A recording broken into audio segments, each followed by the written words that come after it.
A couple of years ago, I realized it was time to do a major spring cleaning of the garage. So much stuff had collected inside. It was really due for a major overhaul, so I decided to do an extreme garage makeover. Took several weeks, but I was able to leave the cars out of the garage and take everything off the walls, off the shelves, everything, and decided to put them in 3 piles for my organization in extreme makeover. I went through every piece in the garage and decided on 3 things. Does it go in the trash? Am I going to donate it or sell it on eBay? Or am I going to keep it? And each piece was meticulously looked at, inventoried, and put in those 3 piles. Trash went out or recycling went away. The donations went away. Selling went away. And what was left was items that we decided to keep. The project then became complete, and there was a lot of space in the garage afterwards, and it looked great. And even to this day, several years later, the garage is relatively organized. That story reminds me of the gospel this Sunday, on the 17th Sunday of Ordinary Time. We hear the last of 3 parables in this section of parables that Jesus teaches about the reign of God. It's in Matthew chapter 13, verses 44 to 52.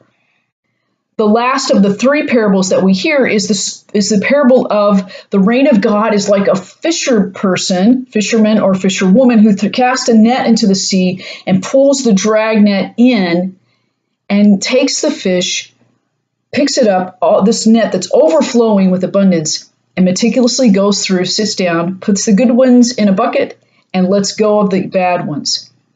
That sense that God is in charge, collects everything, and meticulously goes through our lives at the end, weeds out the bad, and saves the good. And there's room and space for the goodness of God.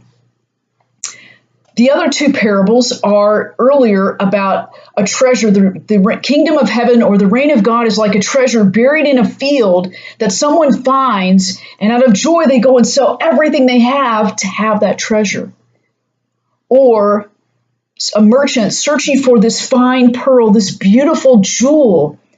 And once they find it, this jewel of great price, they go and sell everything they have so they can buy it. The twist in those stories of the parable, those first 2, is the person seeking or the willingness to sell everything, to give your all, to give everything you have for the reign of God, for that beautiful pearl or that beautiful treasure. The focus is then that the reign of God is so valuable that the wise are willing to forego everything to seek the reign of God. This gospel today challenges us to say, what are we seeking in our lives? What do we want? What are those pearls in our lives that are of great price, that we're worth giving our all for? Again, the gospel ends with that parable of the dragnet, collecting the whole, reminding us that God is in charge. The reality is we're all a mixed bag.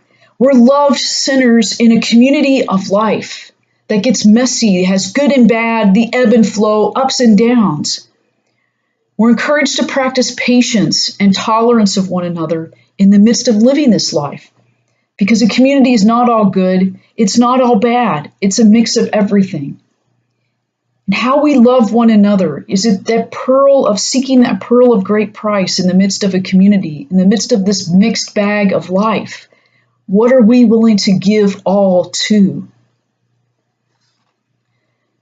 Finally, the gospel ends with, do you understand? Jesus says, do you understand? That word understanding and action are qualities of being a good disciple. Do you understand? Do you understand that this life of discipleship is a lifelong process of seeking, a lifelong process of understanding, and a lifelong process of action in love toward the good? So think about it. God is in charge, carefully tending to the process of tending to the whole and bringing us to that fullness, making room and space for God.